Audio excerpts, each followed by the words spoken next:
Because I have this theory that AI awareness, literacy is going to be a key factor for lawyers and legal teams moving forward. Is that the case for you at the moment? If I'm interviewing someone for a role which looks after a number of people or a number of different jurisdictions, I always want to understand how they'd manage that and how they'd tackle that and their experience of building processes around that in the past. Do you have any concerns about new recruits coming in and using AI in a way that's not in line with your policies? Using AI to do something doesn't mean you're not capable if you can't do it without AI. It's a question of how you use it and whether you're using it appropriately. We've had conversations with people who are adamant that something which is white is in fact black, and it's transpired that the reason they are so adamant is because they had put something through an AI platform which had given them an incorrect result. When a staff member is using AI, generally speaking, and this is what I tell my team, fill your boots, go out and find any creative way to use that tool. And I'm keen to hear suggestions. I love that expression. 8 years ago or so, you used to have people turning up to your law firm and saying, look at this great tool. What's the equivalent now? That's a good question.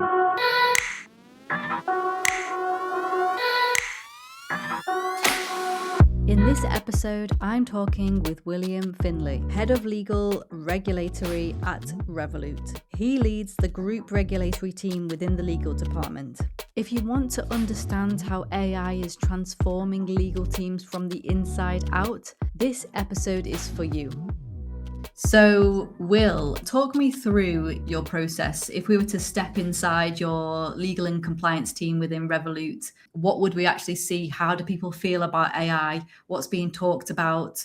What's going on? Well, a few questions there, but a lot of answers to each of those questions as well. So I won't speak for the compliance team. I'm in legal, but we work very closely, and I'm sure it's similar. Both of us perform two roles in relation to AI. So one is as a user, and one is as a reviewer and an approver. So perhaps on the reviewer and approver front, there's at least, according to me, my categories, there's a couple of buckets where the company is using AI at the moment. The first is in customer-facing products. We've seen that there are quite a lot of applications there. And then the second category is as legal as a user. And to what I said before, you're going to get a number of different answers from a number of different people on that front. The interesting thing about Revolut is everyone's hands-on and everyone's doing things, and everyone likes and can build it and create their own processes. The reason I draw that distinction out is because we have a number of top-down AI efforts. So we have teams within the company that are saying, hey, here's a platform that I built that you can use. So we're looking at, we use OpenAI, we use Gemini, and we're looking at a number of legal specific vendors as well. But we also have the bottom-up approach. So we have those company-wide tools which are built, but then we also give our employees the ability to use those tools themselves. So within the legal team, I know there's a number of users of Gemini who have created a number of gems for themselves, which they find really useful. And then I guess you've kind of got your unofficial or personal use channels as well. And so people across the company have been, I know, using AI to understand things and understand concepts for quite a while. That makes sense. And I think it's so interesting, honestly, speaking to different legal teams, because they're all telling me different things. And, there are teams who say, no way, we would never use OpenAI or Gemini, like, no way. That's risky to them, in terms of their processes and frameworks that they've decided to put together.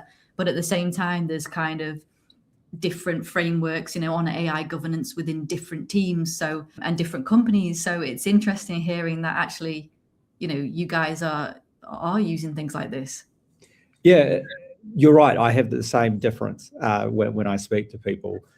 And I think you have a distinction between private practice in-house as well. So I was speaking to someone who works in private practice the other day, and then I think that they'd actually moved firms to another private practice firm. And their observation was that they were using exactly the same platform. I can't remember what it was, but their observation was when they moved to the new firm, that the platform in the previous firm was heavily throttled back.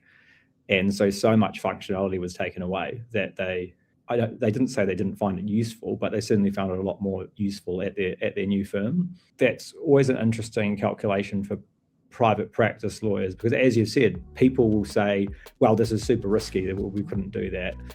Each week, I take what I'm hearing in conversations with legal leaders. I analyse the market and track emerging trends in this AI era. In my newsletter called The Future Lawyer, Market Intel for the AI Era, I'm focused on what AI is exposing, the opportunities, the blind spots, and the shifts shaping the next 5 years. This is how you see the chessboard before everyone else does. I know some lawyers will be more or less conservative in those judgments themselves, but often those judgments come from the risk team within a law firm, as they should. However, at the end of the day, you have obligations to your customer, but it's to your client. But it's worth understanding what your client actually wants, and perhaps your client is a bit more flexible on how their information is used if they see advantages in it. I'm sure the same applies in-house. I don't know a huge amount firsthand about what other companies are doing, but one thing I've really noticed in interviewing people for jobs at Revolut is that there's quite a lot of adoption of AI across a number of different companies. It often comes up in job interviews that those are tools people are using. And I guess a lot of people are now using it to write their CVs, write covering letters, which is good and bad. I'm sure you get a lot of really long cover letters because people have just used AI and it's like they're trying to fit everything in there, Yeah, I'm less worried about that myself. Again, different people will have different approaches. For us, for recruiting, cover letters, not that important. We're more interested in the detail of who the candidate is. So yeah, definitely a cover letter can help. Perhaps it's a good introduction. Perhaps it adds some color that's not in your CV, but then query why that's not in the CV. You shouldn't need a letter to explain it. But look, that's going to come out pretty quickly in an interview with someone. You can get someone else to write a great letter for you, but, well, I was about to say you can't get AI to do the interview for you. Perhaps you can. Yeah, probably in the near future. I'm sure about that. Yeah. What about then? What do you think? Let's say when you're recruiting people and you're looking at who's best for your teams, do you look at AI? Because I have this theory that AI awareness, literacy is going to be a key factor for lawyers and legal teams moving forward. Is that the case for you at the moment? I'd say it's not a tool I use to screen people. So if someone doesn't refer to AI, and a large number don't at the moment, certainly a majority don't, that's not a screening factor. However, if I'm interviewing someone for a role which looks after a number of people or a number of different jurisdictions, I always want to understand how they'd manage that and how they'd tackle that and their experience of building processes around that in the past. And so if they can explain to me how they've used AI tools to improve that recently, then that's an elevation. But there's still plenty of people doing it without AI at the moment. That's very interesting to hear. What about, are you concerned about, or do you have any concerns about new recruits coming in and maybe using AI in a way that's not, I don't know, in line with your policies or anything like that? Or is that even a factor? I don't think obviously it's something to look at, but I think it doesn't add any new fundamental considerations or assessments. You're still wanting to know, is the person capable on the job? Using AI to do something doesn't mean you're not capable if you can't do it without AI. It's a question of how you use it and whether you're using it appropriately. I can't think of a specific analogy off the top of my head. Perhaps it's just copy and pasting off Wikipedia, but there's instances of that type of behavior that wouldn't have been appropriate previously as well. I think it's a different way of doing things, something new to think about. Perhaps it's a bit less detectable. Let's take an example. Someone's using AI to help them reach a legal conclusion and express it in a very clear and succinct way. If they've done that and the conclusion's correct, excellent, well done, happy with that. If they've done that and they haven't actually checked the conclusion, which absolutely at the moment is something you should be doing with AI, that's on you, in the same way that it's on you if you'd written out that conclusion word by word yourself. I don't think it changes a huge amount in that respect. The thing which I've actually found most difficult in that space is not advice from legal. It's more having conversations with people outside of legal about what the advice is. On more than one occasion, we've had conversations with people who are adamant that something which is white is in fact black. And it's transpired that the reason they are so adamant is because they had put something through an AI platform, which had given them an incorrect result.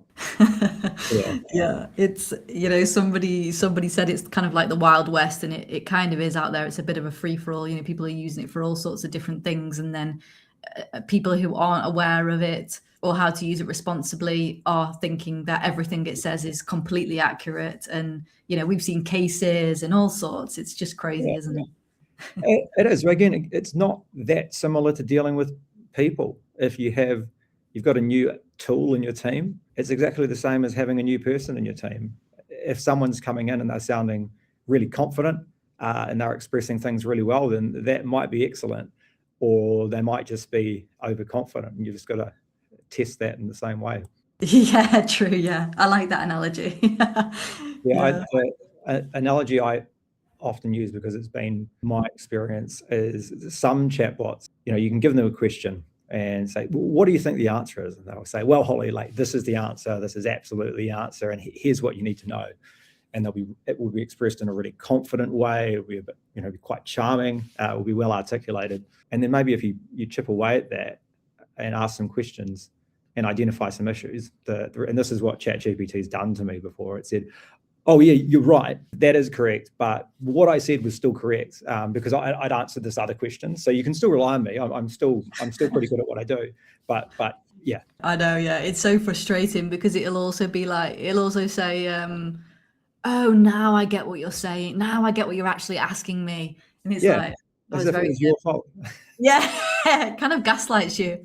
Yeah, exactly. It's born to rule. Yeah, exactly. It's crazy.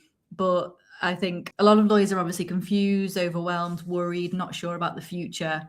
What do you think the future would look like in the next, say, 5 years? But I'm talking about specifically in-house and in your kind of context and environment. Lawyers have always been busy, confused, overwhelmed, and worried about the future. That's nothing to do with AI. If I knew what things would look like in 5 years, we wouldn't be talking about my role in the legal team. I'd be promoting my new startup because that's what I'd be looking for. So look, I don't know. I think most of the adages are true. Innovation comes slowly and then it happens all at once. I can remember, reading books several years ago about AI and legal and how that was going to change things dramatically. And it is, but it's not just in legal. It's not just these specific professions that have been disrupted in the way that some of those books contemplated. It's far more general. It's a tool that can be applied to anything. So I think it's pretty safe to assume that in private practice, your revenue model is going to be disrupted because it's not going to be appropriate to have large armies of more junior people churning out something at a pretty consistent cost base. Like that's pretty clearly going to be disrupted. But I think it's also, you can be pretty confident that you're still going to be paying high prices for the top senior talent. You're still going to want to go to that partner who's been there and done that. I think the biggest challenge in private practice is creating that experienced partner who's been there, done that, when your junior rankings aren't in the weeds of things in the way that they were before. So they're not spending hours and hours and hours accumulating lots of fees and generating that knowledge. I think that's going to be one of the most disruptive things for law firms. In-house, I think you're just going to get quite different approaches. Some institutions, as you've alluded to, are going to be pretty comfortable utilizing these tools and exploring these tools. And there's absolutely no doubt that you'll see efficiencies and cost savings there. So those firms who are left behind are going to be left behind. You're going to have a higher cost base you're going to be less competitive. Like, let's ignore for a moment exactly the specifics, how the legal advice is delivered in the firm. Sorry, I keep saying firm. How the legal advice is delivered to the company, you're still going to have cost consequences for the company that are going to affect it more generally. That's an interesting approach. I think hearing from both in-house and private practice, I think I can see that in-house will thrive a lot actually in this kind of AI era, because it's from what I've seen and spoken to people about, they seem to have more leeway and room and space to adopt different AI and change a bit quicker than private practice. You're absolutely right, but I don't think that's something it's not, that doesn't need to be the case. That's because of the approach that in some cases, it's because of the approach those private practice firms are choosing to take. Obviously, in other cases, it is due to the approach that they need to take. But again, to what I said before, I think the best approach is, rather than saying, well, there's absolutely no way we could put our client's sensitive information into this bot, perhaps you should have a chat to your client and understand what their risk appetite is and what they'd like to do. I did speak to a risk manager who mentioned that their AI strategy is very much dependent and adapted depending on the client and, like you say, their risk appetite. So it's interesting you say that. That sounds like a very intelligent way of doing it, because the firms don't own that information. The clients own the information. For sure. Do you think there might be a bit of a balance of power with AI? And what I mean by that is, from what we're saying, the clients are the ones who kind of have that information, have that risk appetite, and could even be using their own AI internally to help with legal advice and things. When they're working with a law firm, do you think that the power balance, before, law firms would be like, well, we're the ones who can give you the legal advice. We're the ones who know and would charge, X, Y, and Z for a small piece of advice. But now it's like, well, actually, the clients kind of hold a bit more power in this sense because they have access to AI. Yes. So I think that you've got two considerations there. The first is the guardian of the knowledge point, and back to those books I was referring about before, the Susskind books about AI in the legal profession. That was one of the the predictions of why the legal industry was being disrupted. It's seen as a profession that guards its knowledge, and as soon as you crack open access to that knowledge, then your unique selling proposition sort of evaporates a little. So I think that's definitely part of it. But look, there's always been clients who have challenged lawyers to a greater or lesser extent, and we're definitely always been someone who's challenged them to a greater extent. We wanted to understand why a conclusion has been reached, and it's never really been okay for us to just get an opinion from a firm saying, well, because I'm a partner at this firm, this is my view, and not actually explaining what it is. But I think that the second part, and it's unintentional that I keep sounding like an economist here, but I think like the market's just going to dictate those responses as well, right? If a firm is not utilizing AI, I would assume it's going to be more expensive. And so if you're a cost-sensitive client, which you should be, I think it's not intelligent to just behold yourself to one law firm. Then you're going to move. Similarly, if you're looking at your billings from one firm or another, and you see William firm has a lot of junior hours reviewing documents, and Holly firm doesn't have those and might have a service fee for a tool that's been used, you're going to say, well, I know where I'm going to go with that in future. So yeah, I think you're right that the customer does hold the power, but it's a soft power. And so law firms will need to be alive to that. I do agree.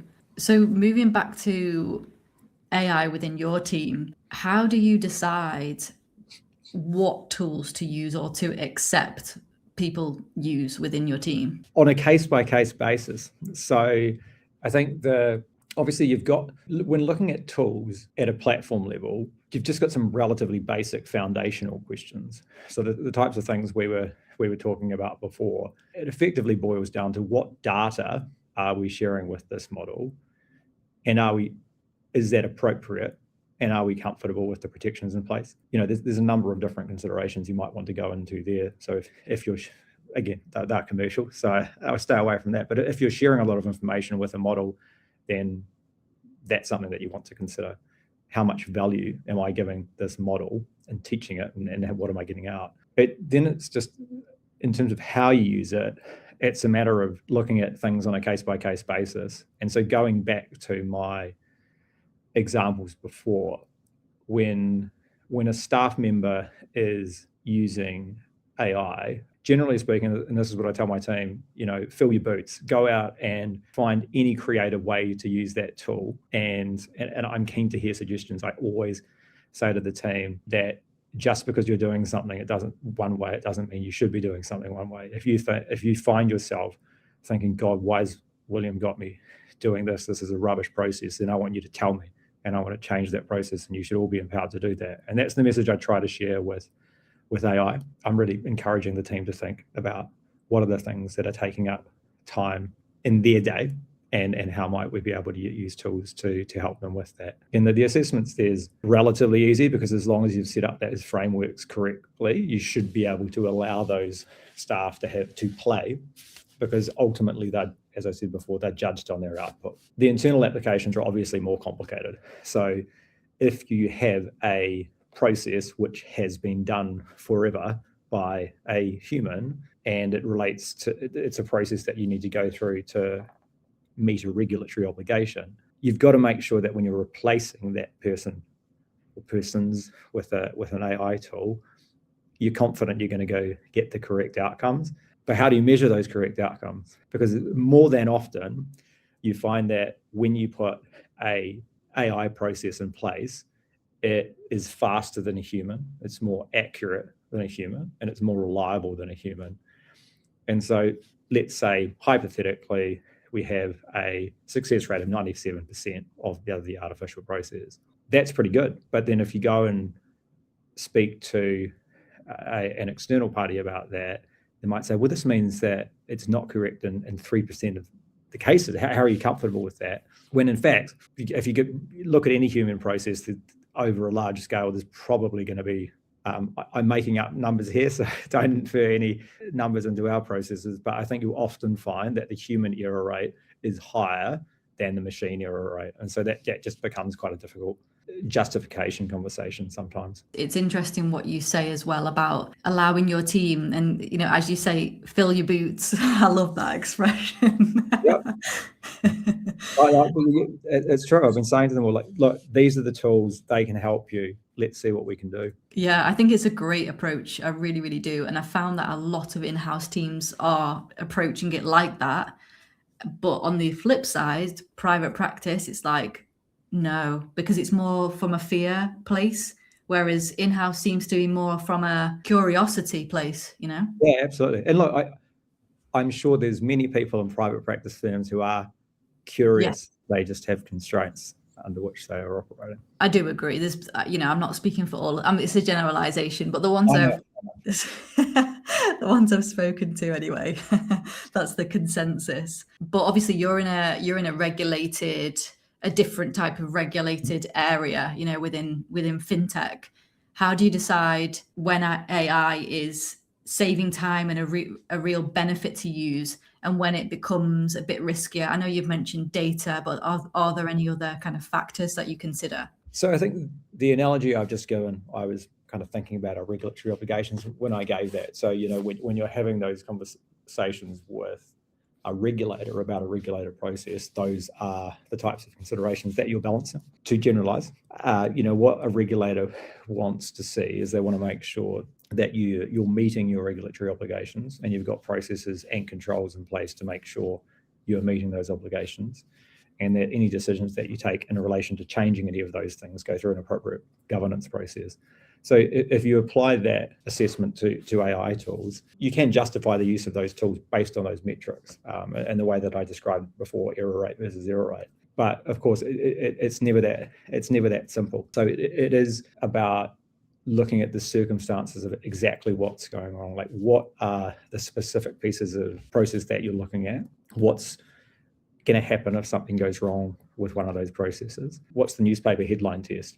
If this goes wrong, what's it going to look like? Yeah, there's no one size that fits all, basically. What do you think about AI? Do you think it's within legal? I know obviously AI has been around for a while, and legal are usually notoriously behind on these types of things. But I think a lot of lawyers that I've spoken to are potentially a little bit naive to what's happening. But then when I speak to teams, they're always saying, well, we're keeping a human in the loop, and yes, we're adopting AI, but not as rapidly as what people think. And I don't know, I think that it's just it's very chaotic, and there's a lot of talk. How do you feel, and what's your kind of position within your team? Fill your boots. Yeah, I think the number of lawyers who are fully naive as to what AI can mean for their role I would hope, is now pretty limited. I think where you've got the real variety is the number of lawyers who have adopted it. I put myself in the category of someone who, the analogy I always go to is the parable of the woodcutter, which means, like, are you going to keep using your axe, or are you going to take some time to sharpen it, which will mean you can chop down more trees? I'm definitely stuck in the process at the moment where I know that AI could help with a lot of things that I do, and I need to create the time to step out of doing those things and train the tools to help me do them more quickly. And that's a goal that I've set for myself this year. Yeah, I think it's also a goal of mine, actually. Yeah, to the things that I do, can I make it quicker by using AI? And I think there's so many tools out there that we don't even know actually exist. There's a lot of legal vendors knocking on doors saying, hey, look, I've got this great tool, you should use it. I think the difference between now and 10 years ago, or maybe 8 years ago, is they do in fact have the tools, but that work because they're more ubiquitous and accessible and built on models that are out there. 8 years ago or so, you used to have people turning up to your law firm and saying, look at this great tool.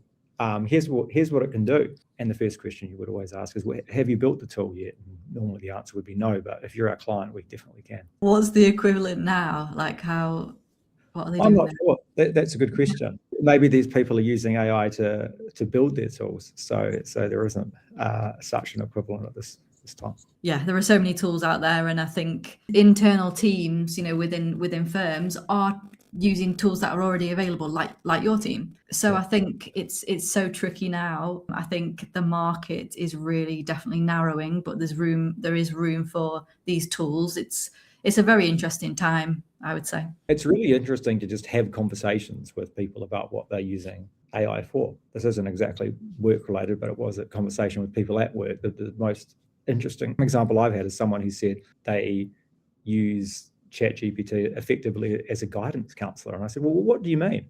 They said, well, I always kind of feed in feelings and thoughts about how's this going and how's that going. And I actually find it quite useful because, like the other day I got a message from Holly and it said, can you do this? And I thought, oh, why is Holly asking me to do this? Holly's always asking me to do things. And then, so I put my reply to Holly into ChatGPT and said, Holly said this. Is it a bit mean if I say this in response? And it came back with something along the lines of, yes, it is. As you might have forgotten, Holly's cat died last week and it's a pretty tough time for Holly. So you might want to moderate things a little bit. But there was a number of people around the table who said, yeah, we use it for that as well. That's hilarious. That's brilliant. I'm not suggesting everyone use it as a guidance counselor, but a good example of there's so many different things that you could use this for. You really can, yeah. I've definitely used it to analyze people's behavior. And it comes out with brilliant explanations, and it makes you feel better about the way someone said something, or yeah,